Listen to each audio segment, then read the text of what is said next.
right, a very good afternoon to you and welcome to EBN TV News at 1. It is the 8th day of June 2023 and I do hope that you are of good health wherever you're watching us from. My name is Victor Enzobeli and here are the news updates that we have prepared for you this afternoon. To kick off our bulletin, should President William Ruto overrun the National Assembly on Finance Bill 2023? We will regroup and overrun him. These are the words of Azimio Party leader Raila Odinga. He was speaking when he addressed the media on Thursday. Raila said the government has run out of ideas to explain why Finance Bill 2023 must be passed in Parliament. Raila said the opposition will not allow Ruto's threats to undermine Kenya's democracy. The extent of damage, which most of the times is under assessment, I'm paid compensation to go and repair my car, I have to pay a tax on that compensation. This I don't know what kind of arithmetic it is. It is the same story with per diems, mileage and travel allowance of public officers.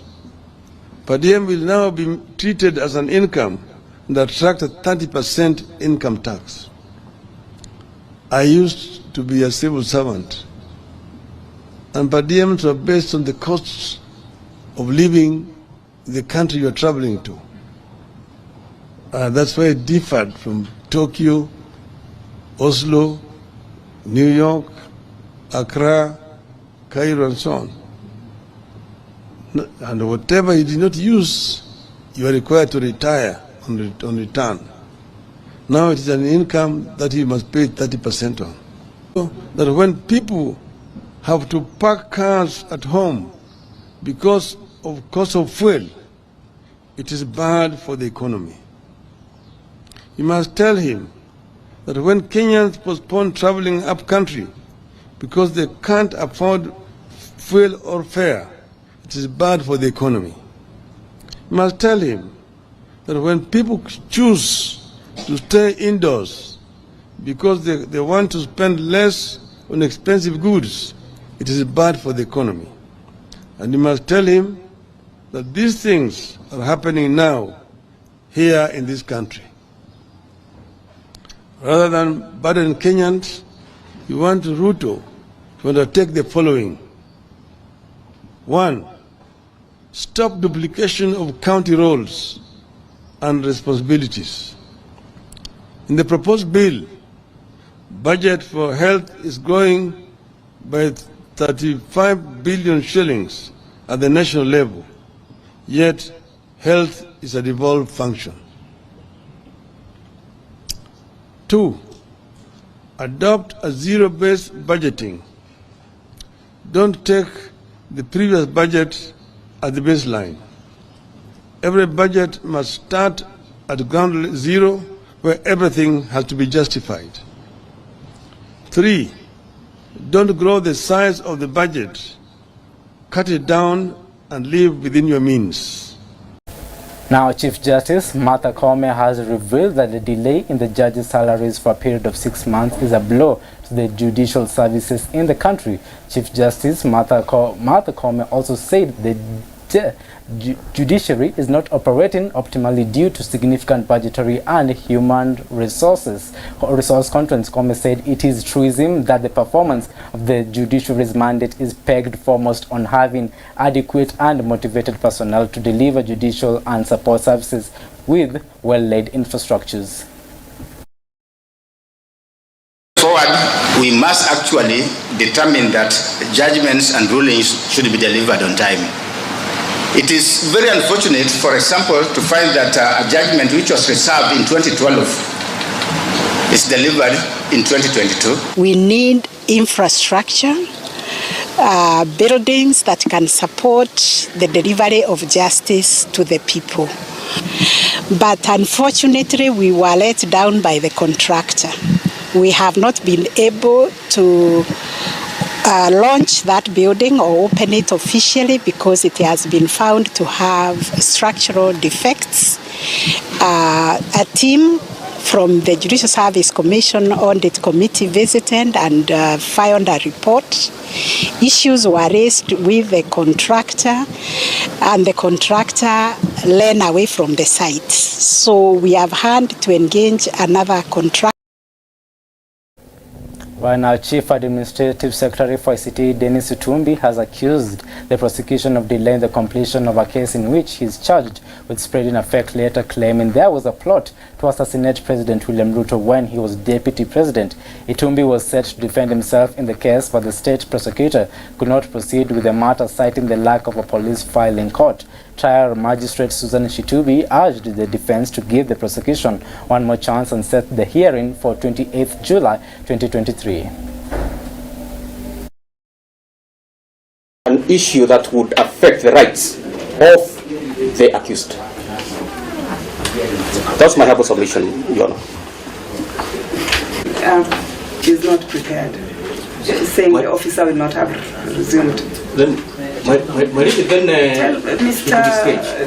Doctor, we don't force it. We don't force the hand. We don't force it. Yes, Your Honor, I'm not forcing it. It's only that That is now coming before me for the first time. It's coming for hearing, and I'm giving them the benefit of doubt. I don't want to be.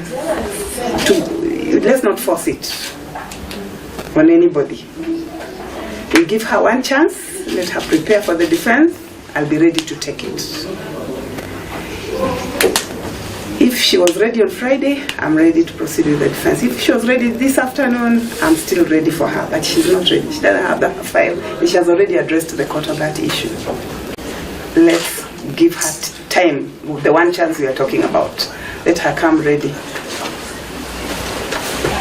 I don't know why she's not comfortable with Friday, because I believe it's a matter of calling up a file and the people go on defense, but she seems to be suggesting on instructions on the way forward. She knows better.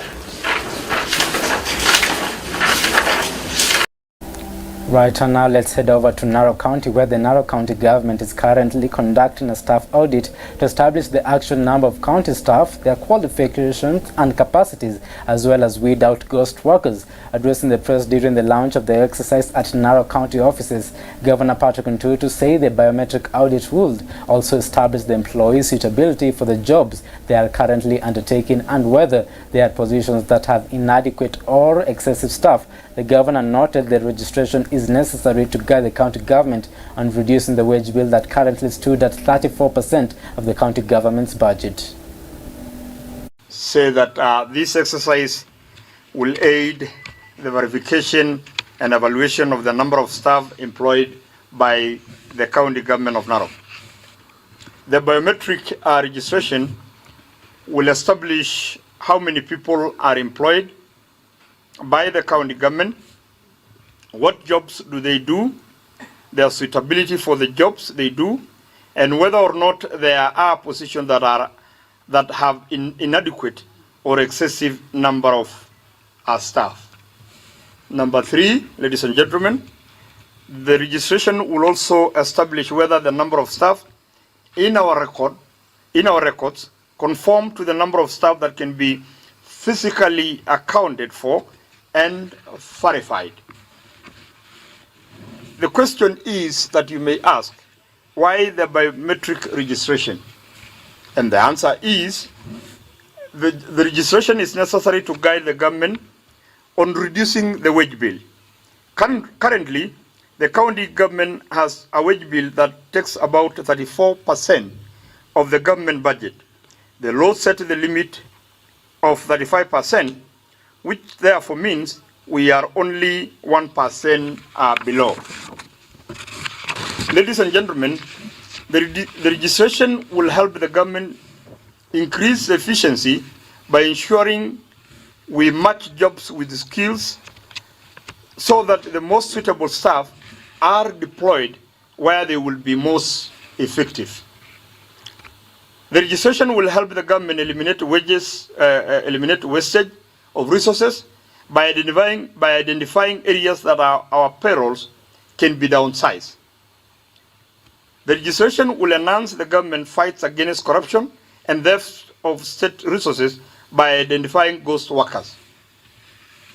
How is the registration be done? The registration will be done by an outside professional human resource team of experts.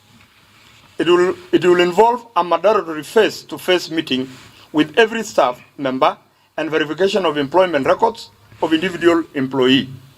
Several actions will be taken against those who fail. Right from Narok to Kisumu, the county government of Kisumu has disbursed 102.5 million bursaries and scholarships to support needy students in the area. The disbursements, which is the last tranche for the financial year 2022-2023, is set to benefit 30,515 students. Deputy Governor Dr. Matthew Enzobeli said this brings to a total of 205 million shillings disbursed this financial year, with over 30,000 students benefiting from the program. Owili, who presided over the disbursement on behalf of Governor Anyang' Nyong'o, said the beneficiaries were selected out of a total of 52,984 applications, and indicated that thousands of needy students are forced to discontinue their studies due to lack of school fees. And the county assembly, notably the minister in charge of education and human capacity development. As a routine, we were today handing over the bursary, well, we call it check, but what normally happens is that the money is sent to the schools through the electronic system. So what we do is that we give them the manifest of the money that has been sent to their schools. Now, we were doing this in recognition of the fact that we have quite a number of young people in the county of Kisumu who are bright and needy. So if the county government does not come in to help them out, then that means they defer, or the dream of a career is just basically gone. But today we were here to just let the people of the county of Kisumu know that we have disbursed 102,500,000 shillings in bursaries and scholarships to the different schools within the county where the learners go to school. So that's what we are doing here today, but we also took that opportunity. Now, the Swiss government is looking at introducing low-carbon affordable houses in the market that will boost the slum upgrade program to give Kenyans low-cost decent roofs under their heads, as President William Ruto's administration is looking at building 200,000 house units annually in urban informal settlements across the country. With only 3 million Kenyans can afford a 2-bedroom Swiss Cube, a low-carbon affordable house made of bricks and locally assembled organic material. The Swiss Cube is seen as a solution to housing problem in Africa and Kenya by year 2030, where 230 million units are required. Speaking during the launch of the Cube in the second United Nations Habitat Assembly in Nairobi, United Nations Habitat Executive Director Maimuna Mohammed Sharif said the project fits with the net zero emission agenda. This is a modular house. This is a house that can expand. It can go either density, it can go up, it can go horizontally, and therefore it's an ideal when we are addressing the issue of housing. But with this project, with this Swiss Cube, we have demonstrated that you can build a low-cost house that is excellent, that is beautiful. One of the reasons why we are having these challenges is because we have been relying on imported technology. We have been relying on very expensive technology. But this has demonstrated that you can actually use local resources, financial, human resources, and also natural resources to build houses. UN Habitat has been promoting the engagement at the local level. So I think this is also important that we use the nature-based solution and local material. At the same time, reduce the carbon emission and also the renewable energy. 3 members, including an MCA's workers, have been arrested in Kitale town over illegal water cartel. The 3 were arrested by NZOWASCO officials who were conducting search for illegal water connectors in Trans Nzoia, with the company making losses on the same. Mark Werunga, an official from the water utility firm, says that they were losing millions to water cartels who have illegally connected taps to the farm's water.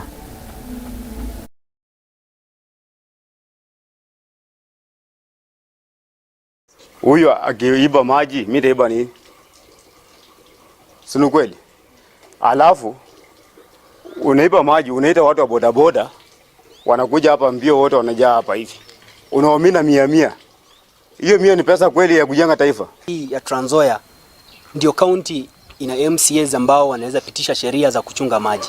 Wao ndio wakuwe kipaumbele cha kuchunga maji, kwa sababu maji ni uhai. Tukiyatumia vibaya, watu wetu wataumia.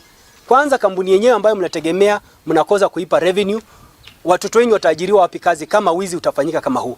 Revenue ambayo inasanywa katika kampuni hiyo ndio inalipa mishahara, ndio inaajiri watu, ndio inalipa stima, ndio inalipa hata kufanya kazi zote zenye tunafanya. Iwapo utatumia maji na utalipa, hiyo kampuni utakuwa unaiua kama kiongozi ama utakuwa unasimama naye. We are doing a meter audit or meter census in Trans Nzoia County, where we want to ascertain the number of meters that we have on the ground. We are also doing an illegal crackdown, a crackdown on illegal connections. And this morning we were informed by one of our officers on the ground that there was an illegal consumption of water here. And when we came, we found out that the home belongs to one of our area leaders, the MCA by the name Eric. Now, coffee farmers are seeking the autonomy to sell their coffee directly to millers abroad, saying this is the only way to guarantee farmers of profits once their coffee hits international markets. This is one resolution that farmers want to be reached during the 3-day coffee summit convened by Deputy President Rigathi Gachagua in Meru County starting today, which will bring together all stakeholders in the coffee subsector as the government seeks to deliver farmers from predatory brokers.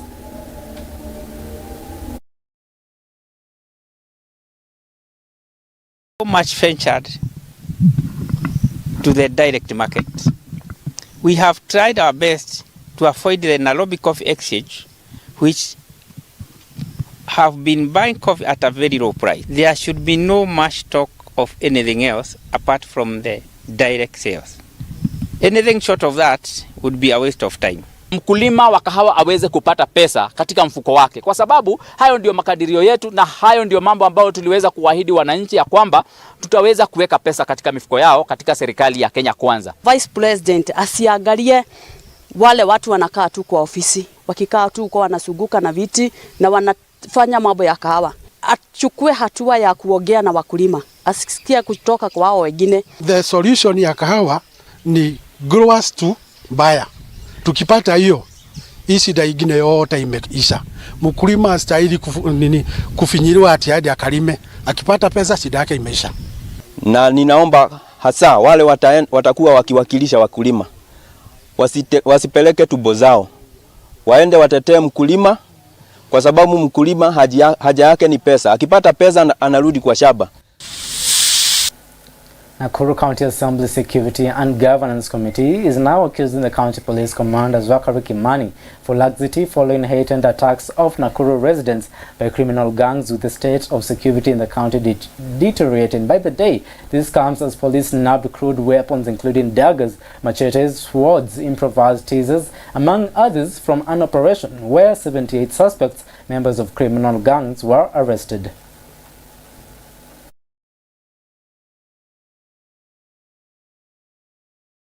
They should promote the deputies from these areas, because they seems to know what is going on, what has been going on, but also bringing a new commander from somewhere else. These criminal gangs might be taking advantage. Something that they are not doing, we feel that they are not doing their work.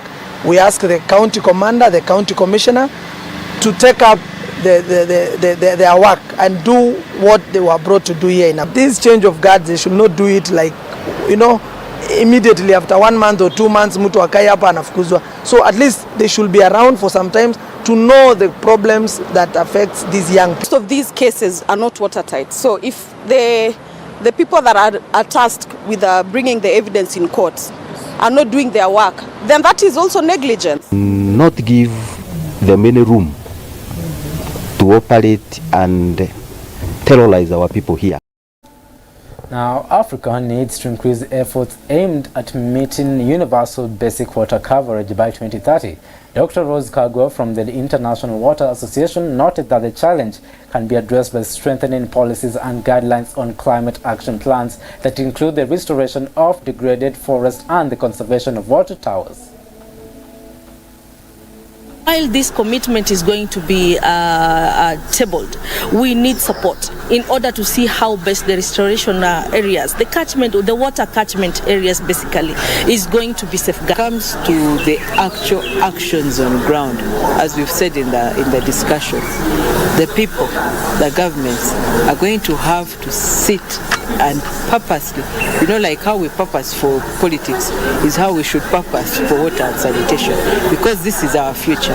Politics, especially pragmatic politics, they do not get in the way of sustainable development goals. And we believe that concerted and collaborative efforts need to be scaled up to achieve our goal. Where do we close the gap? Is both in terms of lack of production locally and also what my colleague was referring to, the disharmony between rural and urban. Now to education matters, where Education Cabinet Secretary Ezekiel Mashogu yesterday was put on the spot over the back and forth in empty promises of disbursing capitation to schools. In his defense, the Cabinet Secretary says the delay lays on the government for not releasing the 28 billion Kenyan shillings as promised, adding the learning and other school operations had been greatly affected. As a result, Cabinet Secretary Mashogu has, however, announced that schools will receive the capitation funds by this Friday. Capitation funds, which are to the tune of 28 billion.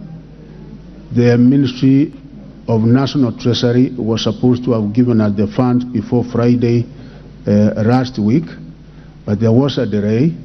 And this morning, I've had an engagement with the Principal Secretary of National Treasury. He has confirmed that by tomorrow, the funds will be in the ministry, and I hope that by Friday of this week, is that our schools will be able to receive capitation funds. There's a primary school called Edelwell Primary School in Embakasi's constituency that has sent away 65 learners who can't go to school because the administration is demanding 1,500. No principal, member of parliament, kindly give me the information. I've already taken action in quite a number of other schools. Recently we had cases in Kirifi. We had cases, I think, in the other county where we have taken disciplinary action against those who were concerned, such that once this information is made available to us, that there is a school charging 1,500, then we will be able to move in immediately and take a on their part was attributed to the fact that we have only 10 capable and competent publishers who are capable of printing, and they were not able, because of the quantity and the number of materials that they were supposed to print, to supply the said material. Now, Speaker of the National Assembly on Wednesday urged Leader of Majority Kimani Ichung'wah and Leader of Minority Opiyo Wandayi to exercise leadership skills during the bipartisan talks that were suspended by the Azimio team, citing that they have been shortchanged by the Kenya Kwanza side. According to the speakers, the two leaders should take it upon themselves and ensure that the talks go through. Mr. Speaker, as has been put very clearly, these talks have dragged on for too long. In fact, they haven't even started, in earnest. And in fact, Kenyans have developed fatigue over the talks. There are many Kenyans who have already lost interest in those bipartisan talks. So it behoves all of us, if you want to rescue them, to move with speed, but move with speed in good faith. Otherwise, for now, Mr. Speaker, I take it that your communication sets the ground for us to engage further. Thank you very much. God bless. Honorable Ichung'wah and Honorable Wandayi, you have been given the rare and unenviable privilege of leading this House. You must show leadership. It is not enough for the two of you to come and prostrate yourselves before the house and engage in unproductive lamentations. I want to encourage you, the two of you, the 7 members from either side you nominated are your nominees. And you must guide them, you must show leadership, and you must lead. Because the country is looking at this house to sort out this issue. If the head of the house is crying, what will the children do? So I want to encourage both of you. I don't want this matter to keep resurfacing on the floor. You have offices given to you by Parliament. You have staff given to you by Parliament. You have members who work under you. Sit together and get this matter moving. And I want also to encourage you. Tell your co-chairs, I do not understand the logic of co-chairs sitting next to each other in a meeting, writing endless letters to each other. Call them to order and encourage them that they have been given a responsibility to discharge and they must discharge it. Now, food safety stakeholders have signed a memorandum of understanding to foster regional collaboration, which will in turn scale up the impact of food safety interventions in Africa. They further noted that increased awareness on the importance of food safety standards, strengthening regulatory mechanisms, and improving food safety surveillance will protect consumer health and facilitate trade. If we focus and adhere to international standards, we are likely to have the dual impact of saving lives and at the same time economic benefit. Safety standards will provide the common basis for understanding and at the same time the common basis for joint action. Promote research, because the more data that we get around food security and food safety, the better we are. We can use this data to actually expand on the regulatory issues that we have as a country and also as a region. Again, implementation of the policies. In Kenya, we have enough laws, we have enough policies. We simply just need to move the decisions from the table into action. Kenya also participates in development of international standards and guidelines